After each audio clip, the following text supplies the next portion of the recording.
I can give you 3 things that in the next half an hour are going to blow your mind just thinking about them. They're really deep thoughts, and the foundations of them are the key things. Like most things, they're the key things. Let me explain it. I'm not going to try and blow your mind all in one go.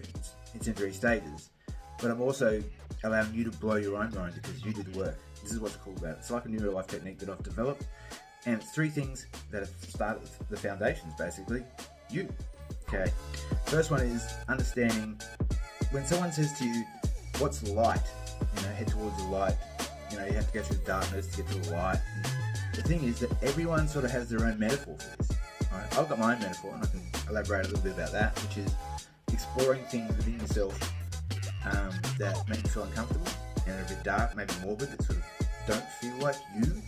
And when I say you, it comes to the second part of it, I'll explain in a minute, is just that whole essence of what's right and wrong when I say what's you. Now, going to the second thing, right, which also is explained by how you see it, because that's just my version of what it's like. Because when you explore what that means to you, it unlocks something. And that's what I'm saying, it's going to blow your mind. Go to number 2.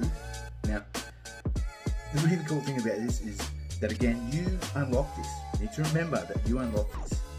Now, when you got what's light and what's dark and that's the foundation of you, is because you're hearing a little voice inside your head. This is the second one, the voice inside your head.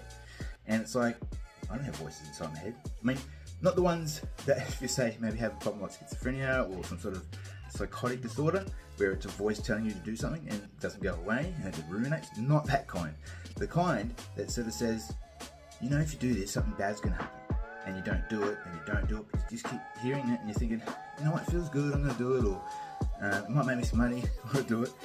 You go into that sort of mode, and to be brief, you just basically ignore that voice, even though you hear it, and then you do it. And then when you're in that situation, which brings me to number 3, that's going to blow your mind, is that generally you don't know how to think about something or have an opinion about anything unless you're in that situation. Take, for instance, being married with 5 kids.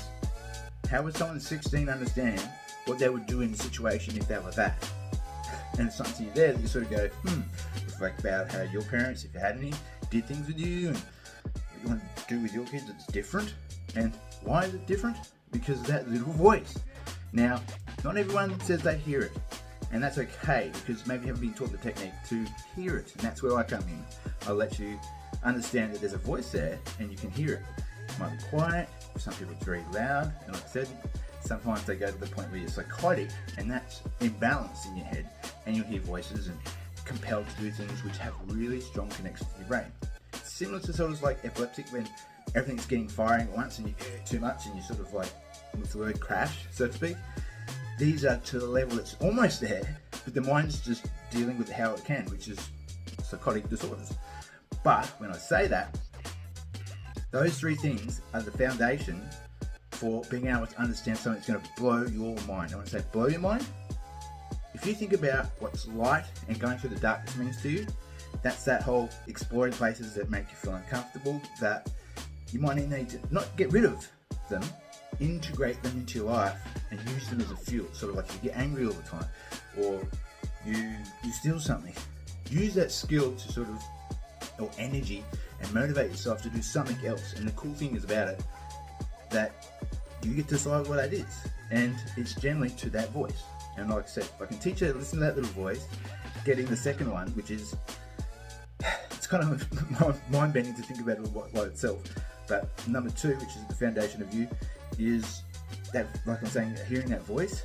And what I want to do is explain that if you go through these and you work out what it is, and being able to then hear that little voice, you start to realize that you can sort of mentally, this is like pessimistic, put yourself in that situation.